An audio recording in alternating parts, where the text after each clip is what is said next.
¿Chequearon las respuestas en los celulares? ¿Los comentarios que han recibido durante la pausa, sí? ¿Se ha puesto al día? Bueno, yo recibí varios comentarios del sector productivo, pero Saludos a Hong Kong, ¿no? Sí, una barra. Te amigo me saludó de Hong Kong. Qué nivel esto, qué nivel. Bueno, pero volviendo al zapatazo que tiró el economista la discusión Isabela, le parece chino lo que pasa. Creo que había de este lado la Gabriel intención de responder. Sí. Claro, respecto a la percepción de ingreso, de rentabilidad que había con soja $600 y la que hay hoy con soja 300. Un poco para hacerla cortita, yo como productor tengo mejores resultados con soja a 380, ¿tá? Como pude vender gran parte de mi producción este año, que la que tenía con soja 600. Esto es debido a varios factores. Uno de ellos son las rentas, ¿verdad? El caso mío, yo soy arrendatario de toda mi área, entonces afecta muchísimo la renta. Los alquileres. Aclaremos que renta acá quiere decir el alquiler que se paga para plantar, ¿no? Y otro, lo que era la competencia, ¿verdad? Con la soja. Lo que tú estás diciendo es que cuando la soja estaba a 600, las rentas, los alquileres estaban carísimos. Exacto, también. Gran parte de mi renta terminaba en alquileres. Eso sería un poco la... Claro. Y lo otro es la competencia. Con la soja 600 entraron muchos actores de fuera del sector. Lo que sea, abogados, médicos, carniceros, cualquiera podía plantar soja y si más o menos hacía las cosas bien, o por lo menos se asesoraba bien, el resultado era positivo.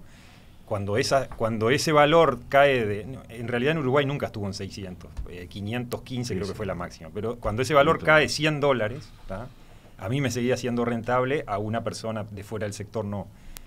Pero esa gente durante esos 2, 3, 4 años en que tuvimos valores crecientes todos los años, me hacían una competencia muy importante, pagando cosas a veces con sobreprecios que no ameritaba pagarlo y realmente... Y entonces hoy, ¿quién queda? ¿Quiénes son los actores hoy que están en el negocio? Hoy queda el que sabe producir muy bien, básicamente, ¿por qué? Por la ocasión, lo que dijo Pablo hoy del tema del combustible. Soriano, Flores, Colonia, San José, esos son los lugares que tienen un valor premium, digamos, por estar cerca de los puertos. Y la calidad de la tierra. Digo, el factor calidad de tierra es fundamental. ¿Algo Bien. más? ¿Vos querías decir algo? No. Pico al final, ¿no? Nos vamos Vamos al Fernando. Yo tenía para Fernando acá algunas cosas. Le devuelvo la pregunta a OPP. ¿Quién se queda con la rebaja del precio del crudo? Al igual que ANCAP, el buen precio de la soja permitió desarrollar, bajar pasivos, invertir, que el sector no lo había detenido en décadas y, entre otras cosas, mejorar la calidad de vida de los que vivimos en el campo. ¿Quién dice eso? Un productor ¿de dónde es esto? Cerca de Las Canas. Una familia, en realidad, productora. No sé si tenés algún comentario, Fernando. No. Ya volvemos, pero cambiando entonces a otro tema.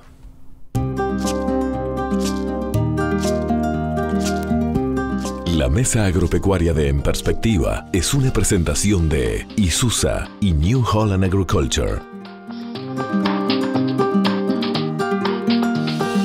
Estamos en la mesa agro de En Perspectiva en este martes 27 de junio de 2017. Estamos con Gabriel Carballal, Pablo Carrasco, Andrés Berterreche y como invitado Fernando Isabela, economista, director de planificación en la Oficina de Planeamiento y Presupuesto. Nuestro país no es ajeno al fenómeno de la robotización de tareas que el desarrollo tecnológico está trayendo. Tenemos que estar preparados para enfrentar ese desafío. Según los estudios que se han realizado, los sectores con más probabilidad de automatización son la agricultura, 78%, la industria, 75%, el comercio, 69%. Entonces, ustedes que nos acompañan hoy en la mesa, ¿de qué manera se plantan frente a este tema? ¿Están preocupados, sensibilizados, ayornados, preparados? ¿Cómo imaginan el agro de acá al 2050? ¿Fernando? Bueno, muy bien. Que para eso lo trajimos. Para eso estoy. Por este tema específicamente fue que se le extendió la invitación al economista Isabela. Después me metí atrevido en la otra, ¿no? Después terminó metido en el barro del gasoil. No, pero capaz que es interesante, porque en la producción yo también voy aprendiendo muchas cosas. Por ejemplo, que la OPP tenía una oficina que estaba específicamente trabajando en esto, pensando en... Sí, somos una oficina nueva, ¿no? Creada en este periodo de gobierno, desde el 2015. Yo en particular estoy desde el 2016. Y bueno, es una de las líneas de trabajo que tenemos, tiene que ver con el tema de la automatización. Y bueno, un poco los resultados que hay. Nosotros hemos aplicado un trabajo de referencia internacional de Freddy Osborne de la Universidad de Oxford, que lo aplicamos a Uruguay, que la IEM hizo algo parecido. Sí. Y esos son un poco los datos esos que tú mencionás, pero que están bastante en línea con lo que pasa en el mundo. En general hay acuerdo de que el agro y la industria manufacturera son sectores altamente automatizables. A partir de ahí, para mí, la primera reflexión es... no es la primera vez que pasa en la historia de la humanidad. En realidad vivimos con esto hace mucho tiempo y de hecho el agro hoy en día es altamente automatizado. O sea, una de las cosas que hoy se muestran como paradigma de esta automatización, por ejemplo, son las cosechadoras autónomas, ¿no? Y entonces está bien, eso, una cosechadora autónoma seguramente desplaza un puesto de trabajo de la persona que manejaba la cosechadora. Ahora, pensemos cuando vino la primera cosechadora mecánica, compararlo con lo que era la cosecha a mano. Ahí realmente hubo un desplazamiento gigantesco de mano de obra. Yo estuve ahí en la Universidad de Montevideo justamente a raíz de este estudio y me decían, la diferencia de antes es los tiempos que llevaban la adaptación de esos cambios y ahora los crecimientos de la tecnología son exponenciales y como que no hay tiempo. Yo la verdad que quedé bastante, muy preocupada con este tema. Entonces la pregunta es, ¿sector público y privado están trabajando juntos? ¿Se están preparando juntos? ¿Son estudios separados? A ver, nosotros, es un primer trabajo que se va a presentar en agosto con estas líneas. Desde el sistema de transformación productiva y competitividad se está pensando en hacer un observatorio permanente de este tema y nosotros en las líneas más productivas de la Dirección de Planificación de pensar el desarrollo productivo a largo plazo estamos trabajando invitando a actores privados a distintas instancias. Es un tema que en general nos preocupa muchísimo, nos parece además que es una gran oportunidad, no solo un problema. Y en el agro a mí me parece que es de los más claros, digamos. El tema puede ser preocupante en términos sociales cuando uno piensa el impacto que esto va a tener en el comercio, en los restaurantes, que ahí hay miles y miles de puestos de trabajo que son relativamente sencillos de automatizar. Entiendo, y bueno, los expertos en el sector sabrán mucho más, pero que el agro hoy en día ya es un sector muy automatizado y que la cantidad de empleo directo que genera es poco, es mucho cuando uno mira las cadenas, pero en el sector agropecuario propiamente dicho no es tan relevante. Entonces yo creo que ahí es mucho más una oportunidad que un riesgo, ¿no? Gabriel. Claro, un poco el nombre robotización a uno lo lleva enseguida a pensar en un robot y esto básicamente para mí es la adopción de tecnología, ¿no? Porque, por ejemplo, la facilidad de las comunicaciones es algo que cambió la forma de trabajar en el agro y no es una robotización per se, sino que es un cambio de tecnología enorme, lo que fueron los teléfonos celulares.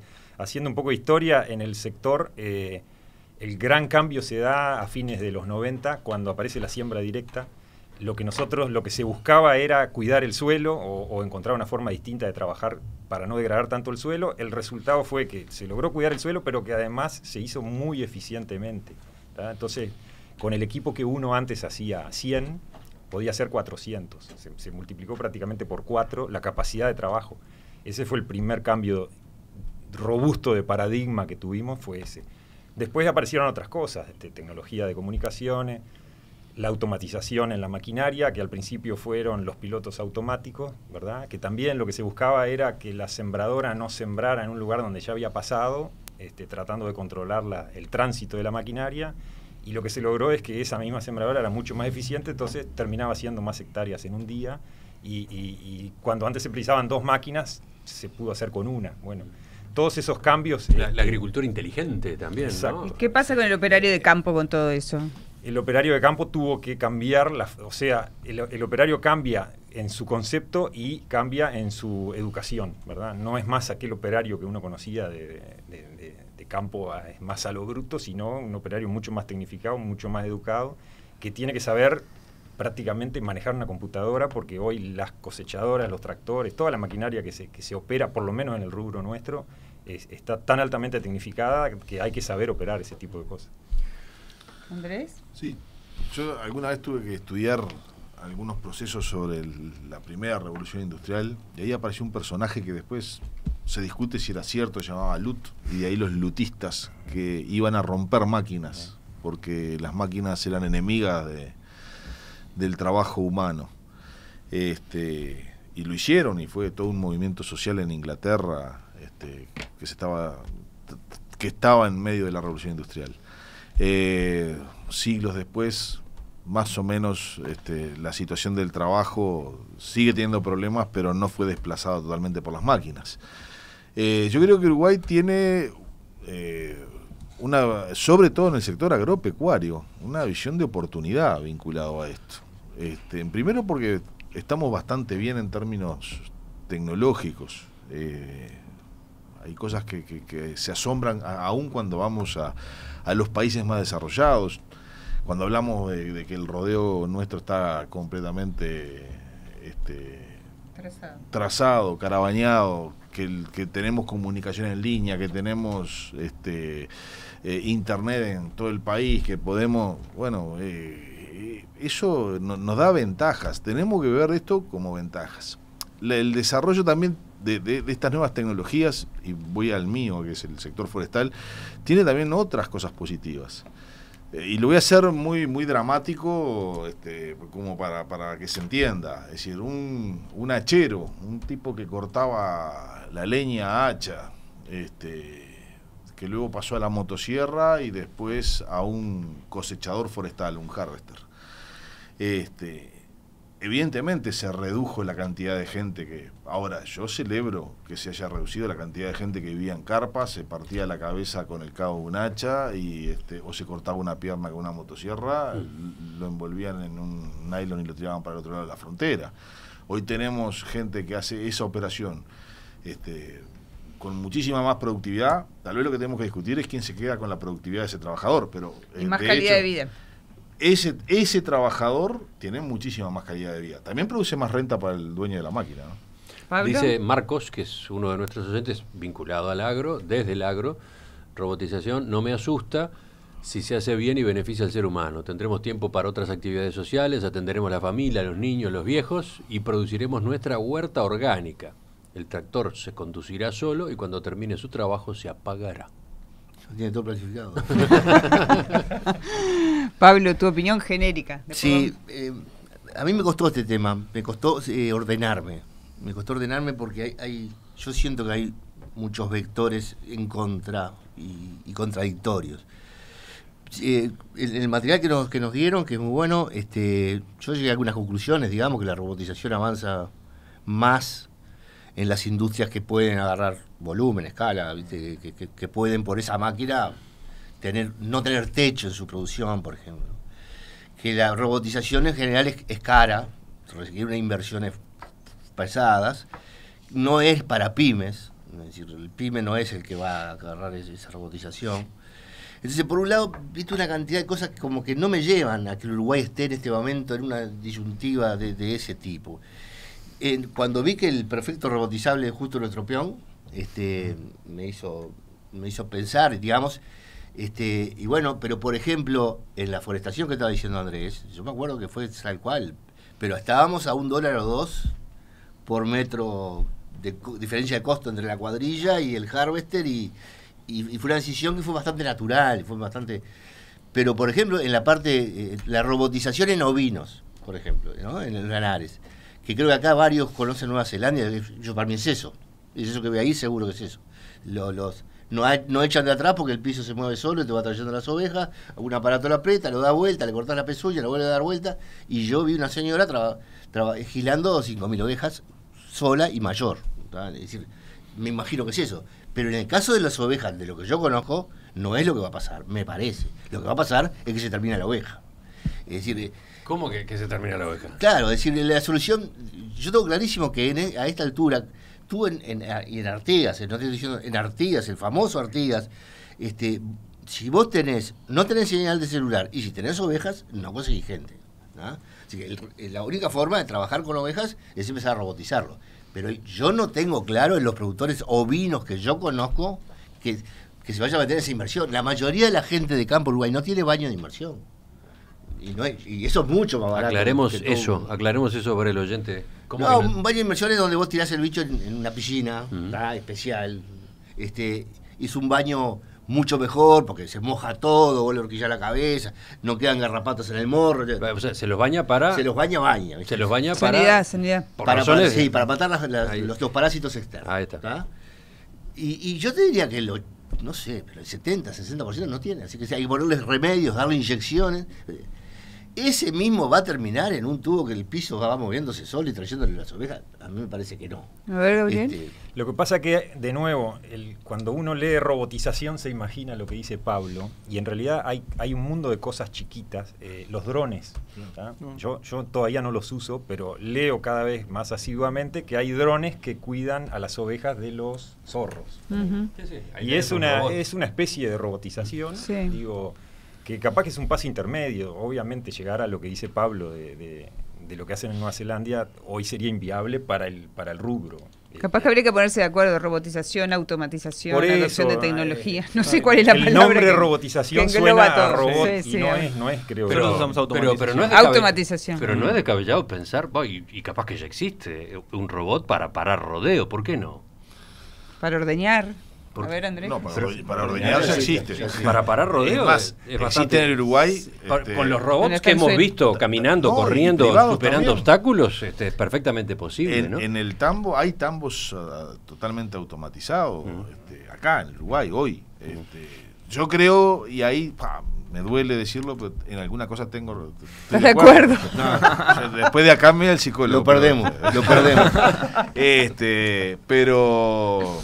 no es una tecnología necesaria, pero las cosas no son tan generalistas, es una solución para todo el mundo, para cualquier caso, en cualquier momento. Lo que sí, en nuestro agro, uno de los problemas que tenemos es que no tenemos gente.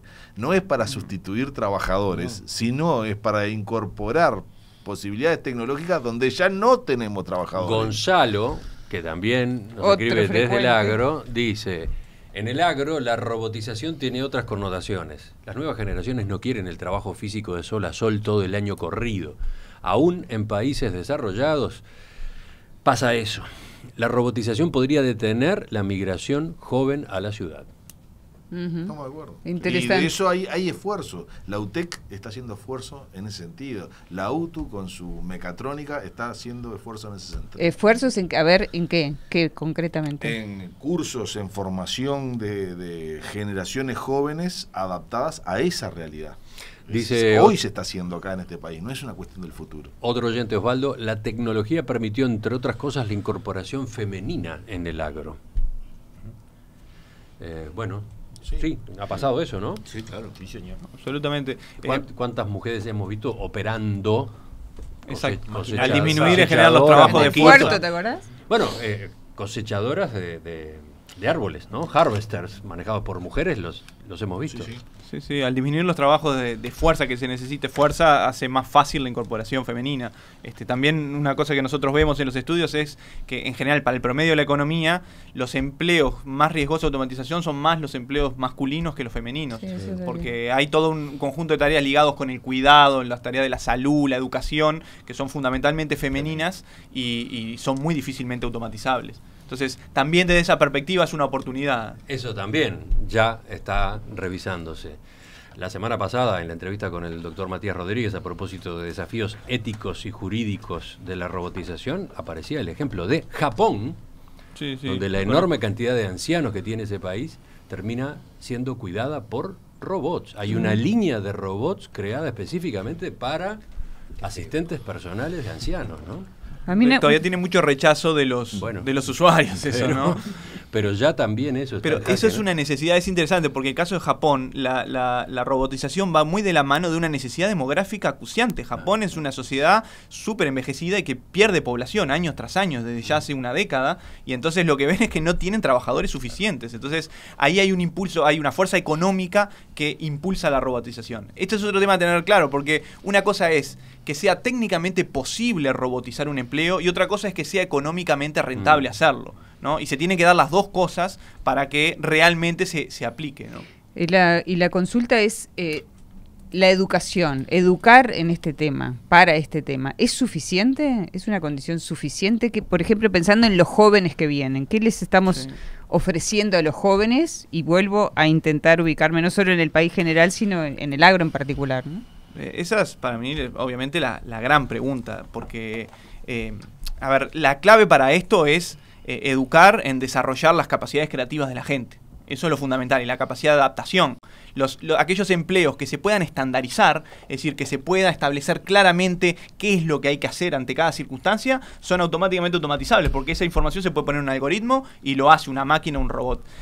Pero lo que es mucho más difícil es aquello que requiera permanentemente reaccionar ante un nuevo contexto. Entonces, lo fundamental ahí es la educación general, más allá de que también las educaciones técnicas específicas sean importantes. Uno de los resultados que nosotros estamos teniendo de distintos acercamientos a esto es que cuando uno mira el riesgo de automatización de los empleos según el nivel educativo de la gente, hoy en día el tener ciclo básico terminado o no tenerlo casi no hace diferencia. La diferencia real empieza con el bachillerato terminado. Es decir, está dando una pauta, ¿no? Todos sabemos que la educación uruguaya tiene desafíos grandes y el primer desafío, que es que todos terminen el ciclo básico, eso ya hoy no es un plus, ¿no? Es necesario ir más allá. Gabriel. Una frase que dijo Elbert Hubbard, que falleció en 1915, o sea que tiene Visionario. 100 años por lo menos, dice: una máquina puede hacer el trabajo de 50 hombres corrientes, pero no existe ninguna máquina que pueda hacer el trabajo de un hombre extraordinario. Yo creo que eso va bien de la mano de esto. El desafío de la robotización, de la adopción tecnológica, eso ya está. La Tierra es mucho más plana, decía Friedman, y es una realidad. O sea, antes la tecnología llegaba a Uruguay 10 años más tarde que aparecía en Estados Unidos o en Europa, hoy llega 15 minutos después. ¿Tá? El caso de Uber es muy clarito. Entonces, ¿cómo afrontamos ese desafío? Yo creo que es gran parte de si vamos a tener éxito o no.